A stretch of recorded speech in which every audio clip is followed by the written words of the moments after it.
Hello friends, welcome back to my channel. ഇന്ന് ഞാൻ നിങ്ങളോട് പറയാൻ പോകുന്നത് ദ മൈം എന്ന ഹൊറർ ഷോർട്ട് ഫിലിമിൻ്റെ സ്റ്റോറിയാണ്. അതിനു മുന്നേ നിങ്ങൾ ആദ്യമായിട്ടാണ് എൻ്റെ ഈ ഒരു ചാനൽ കാണുന്നതെങ്കിൽ മറക്കാതെ സബ്സ്ക്രൈബ് ചെയ്ത് സപ്പോർട്ട് ചെയ്യുക. നിങ്ങൾക്ക് ഇഷ്ടപ്പെട്ടാൽ ലൈക്ക് ചെയ്യുക. മാത്രമല്ല, എൻ്റെ ഈ സ്റ്റോറിയെക്കുറിച്ചിട്ടുള്ള നിങ്ങളുടെ അഭിപ്രായങ്ങൾ നേരെ കമൻറ്റ് ബോക്സിൽ രേഖപ്പെടുത്തുക. അപ്പം നമുക്ക് നേരെ സ്റ്റോറിയിലേക്ക് പോകാം. ഇതിലെ നായിക ഒരു റെയിൽവേ സ്റ്റേഷനിൽ കൂടി നടക്കുകയാണ്. പെട്ടെന്ന് അവളുടെ മുന്നിൽ ഒരാൾ വരുന്നു. അവൾ ഞെട്ടിപ്പോവാണ്. പെട്ടെന്ന് അയാൾ ഫോൺ ചെയ്യുന്നത് പോലെ കാണിക്കുമ്പോൾ തൊട്ടടുത്തുള്ള ഫോൺ റിങ് ചെയ്യുന്നു. ഇത് നിങ്ങളാണോ ചെയ്തത് എന്ന് അവൾ ചോദിക്കുമ്പോൾ അയാൾ അതെ എന്ന് പറയുന്നു. അവൾ ആ ഫോൺ എടുക്കുന്നു. എന്നാൽ വളരെ ഡിഫറെൻ്റ് ആയിട്ടുള്ളൊരു ശബ്ദമാണ് അതിൽ നിന്നും കേൾക്കാൻ സാധിക്കുന്നത്. അപ്പോൾ അവൾ പറയുന്നു, സോറി, തനിക്ക് ട്രെയിൻ വരാറായി, തനിക്ക് പോകണമെന്ന്. എന്നിട്ട് അവൾ പോവുകയും ചെയ്യുന്നു. എന്നാൽ അവൾ പോയതിന് ശേഷം അത്രയും നേരം ചിരിച്ചുകൊണ്ട് നിന്ന അയാൾ പെട്ടെന്ന് ദേഷ്യഭാവമാകുന്നു. അങ്ങനെ അവൾ ട്രെയിൻ വരാൻ വേണ്ടി വെയിറ്റ് ചെയ്യുന്നു.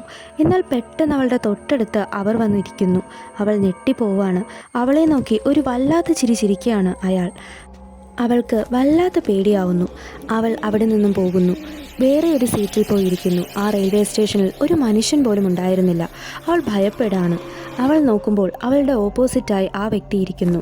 പെട്ടെന്ന് അവളെ ആ വ്യക്തി കൺട്രോൾ ചെയ്യാണ്. അങ്ങനെ കൺട്രോൾ ചെയ്ത് അവൾ ട്രെയിൻ പാളത്തിൽ വീണ് മരിക്കുന്നു.